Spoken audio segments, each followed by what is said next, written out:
Hi students, today we are going to see about federalism part 2. Part 1 we have finished what is federalism and on the key features of the federalism.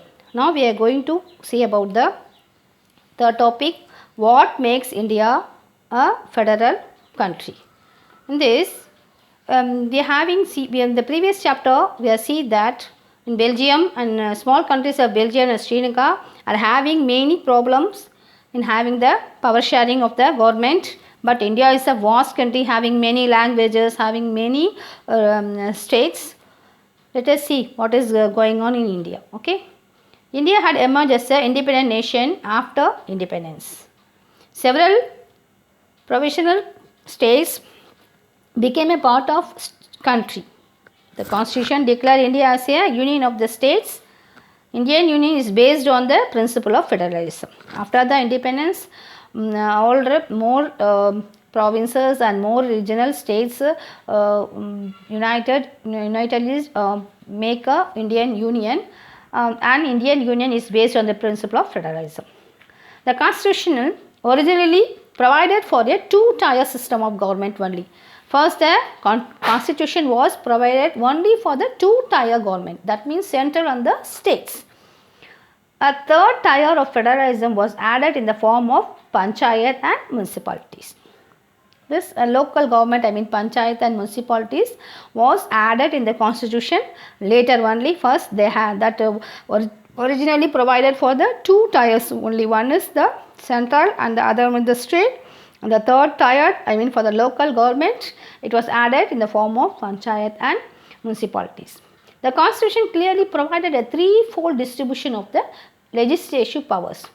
In the constitution, it is mentioned about the distribution of the legislative powers between the central, state and the local. There are the three lists of that. One is union list, the second one is state list, the third one is concurrent list.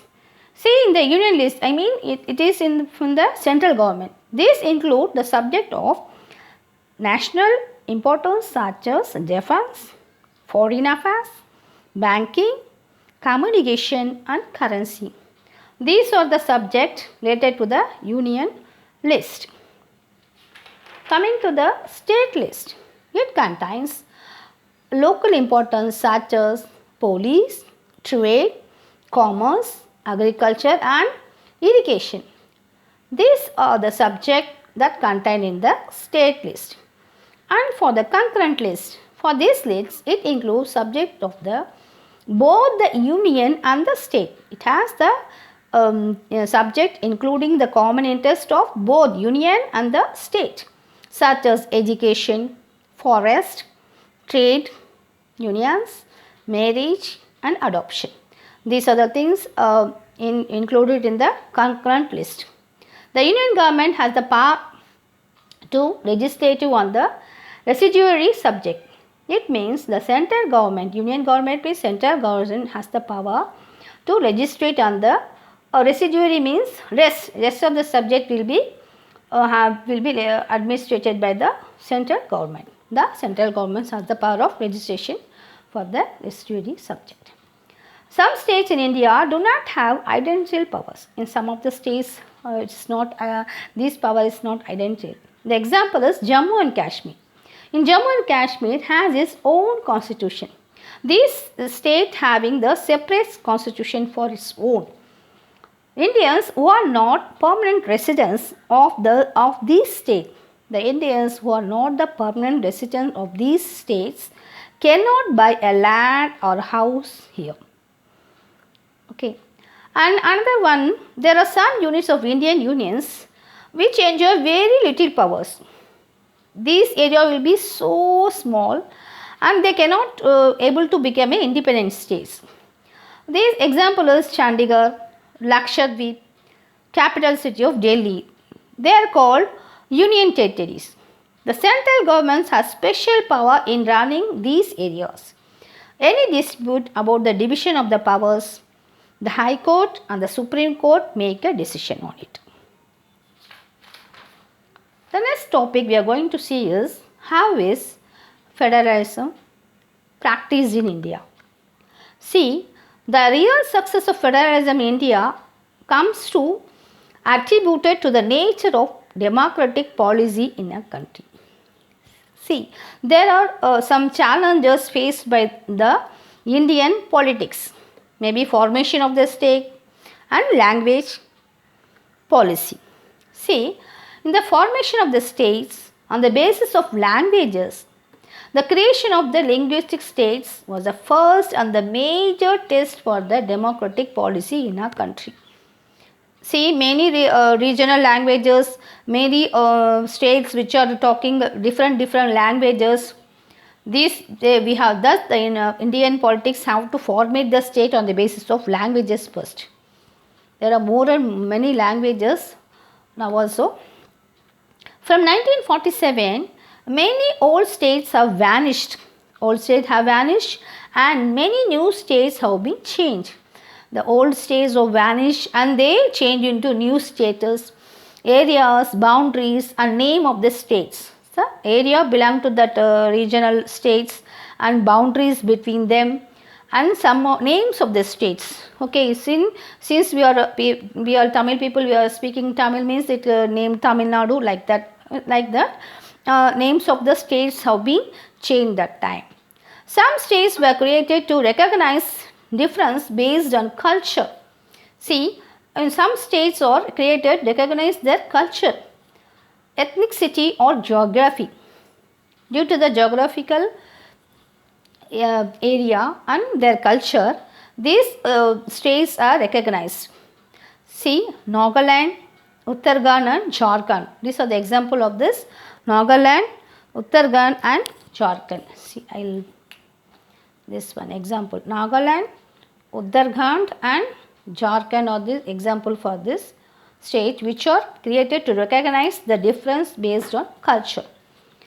The formation of linguistic state have actually made the country more united.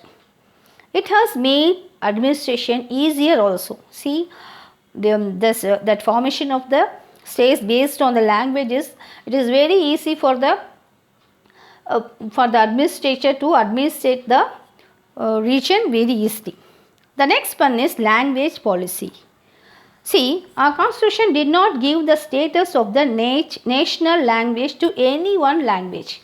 In the constitution, it is not mentioned that this language will be the national language. It is not mentioned in the constitution. Hindi was identified as an official language. Hindi was identified as an official language. Besides Hindi, apart from Hindi, there are 21 other languages recognized as scheduled languages by the constitution. The constitution has mentioned 21 other languages apart from Hindi as the scheduled languages as in the constitution. The next one, center-state relation. See, restricting the center-state relation in one more way is which federalism has been strengthened in practice. After 1947, India had the same ruling party for a long period of time. Sometimes the powers of the state government were undermined by the central government. This means that the state government did not exercise their powers. See, after 47, a single party was ruling for a long period of time. So, the state government cannot exercise their right. In federalism, state government has his constitution own, has his registration, jurisdiction own. If the central government is the same, this state government are not unable to exercise their right. It was happened after 1947 in those days.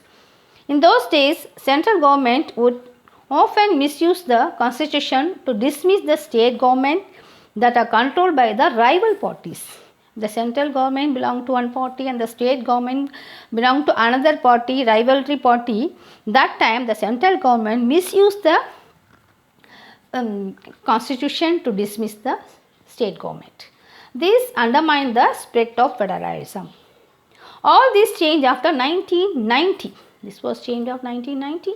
The beginning of the era was coalition governments. It means multi-party government. at the center, since no single party get a clear majority in the Lok Sabha. No single party had won the election and got the clear majority in the Lok Sabha. So multi-party government was happened, which is called coalition government. The major national parties had to enter into an alliance with many parties, including several regional parties, to form a government. It means the central parties, national parties, they make an alliance agreement with many other parties of the regional parties, I mean state parties, to form a government in the central. Now, this led to a new culture of power sharing. This trend was supported by a major judgment of the Supreme Court. Thus, federal power sharing is more effective today than the earlier days. The next one, linguistic diversity of India. The information recorded in the census held in 2001, 1,500 distinct languages are mentioned as their mother tongues. Mother tongues, many languages are mentioned as their mother tongues. After grouping the census, now the census got found 114 major languages. 114 major languages are spoken in India. Of these, 22 languages are included in the 8th schedule of the Constitution. In the 8th schedule of the Constitution, 22 languages are included. Therefore, these languages are called scheduled languages. And the others that are not mentioned are called non-scheduled languages. Let's see India is the most diverse country in the world, and now let's see the scheduled languages of India.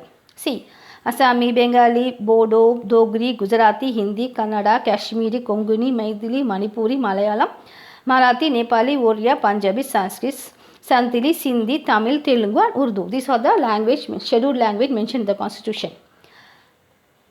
Okay, children.